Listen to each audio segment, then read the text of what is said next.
got a bottle, girl going down.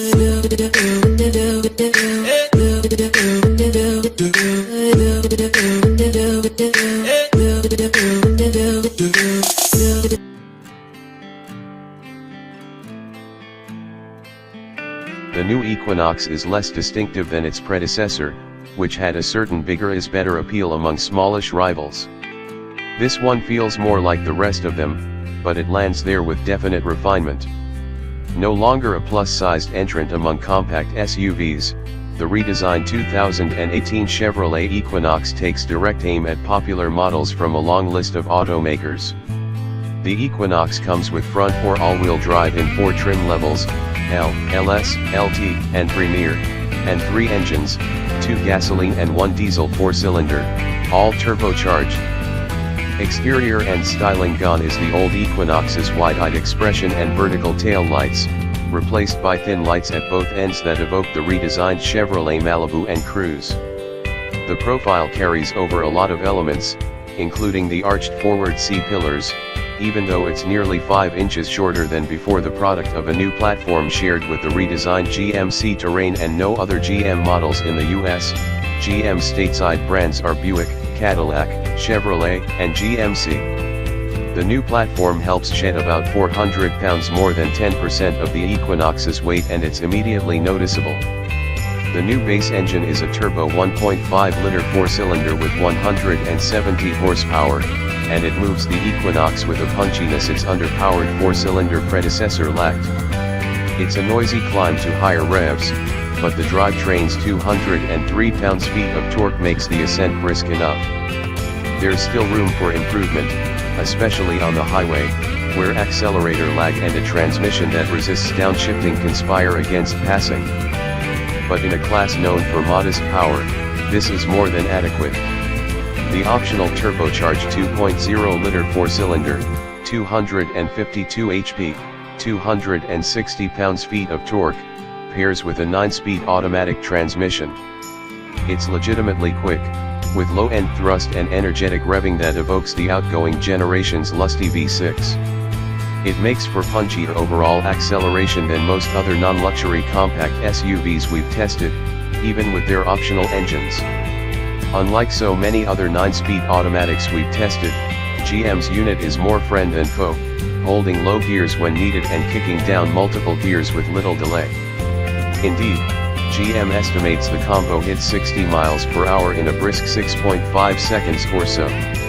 That's on par with the old V6, as is the new car's 3,500-pound maximum towing capacity. The 1.5-liter Equinox gets to 60 miles per hour in the high 8-second range, officials said. Despite its weight loss, the Equinox maintains much of the refinement that distinguished the outgoing model. Wind and road noise are remarkably low, even over concrete patches. Our test cars, some with 18-inch wheels, others with 19s, exhibited some turbulence over undulating stretches of highway, but the Equinox's chassis is otherwise unfazed by rough pavement, with controlled albeit firm shock absorption and infrequent harshness.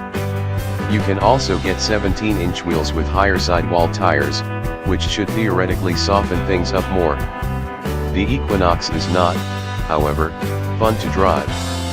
Chevy has improved on the old model's spongy brakes and excessive body roll, but the steering remains too soupy for any curvy road thrills.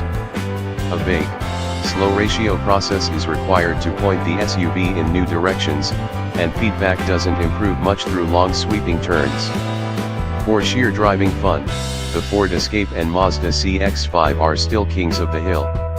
EPA estimated gas mileage ranges from 24 mpg for the AWD 2.0-liter 4-cylinder to 28 mpg for the FWD 1.5-liter 4-cylinder.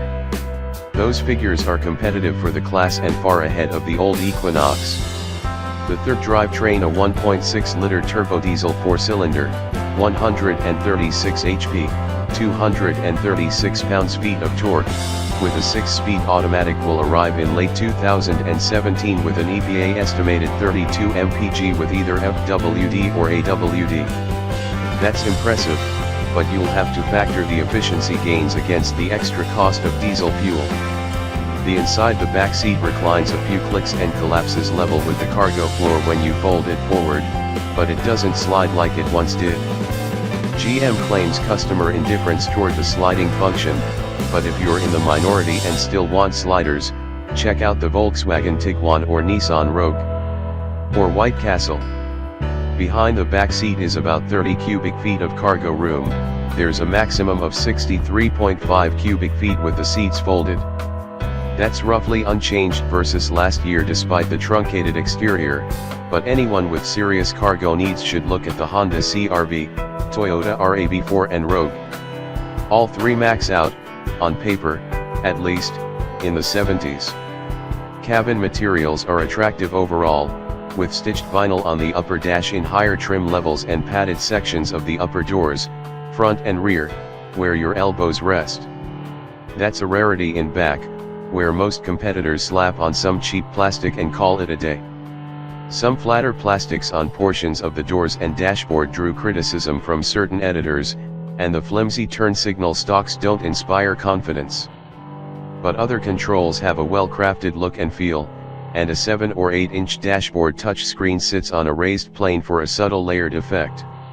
Android Auto and Apple CarPlay are standard, and higher trim levels have up to 6 USB ports and a 120-volt household outlet enough to charge a small army of mobile devices.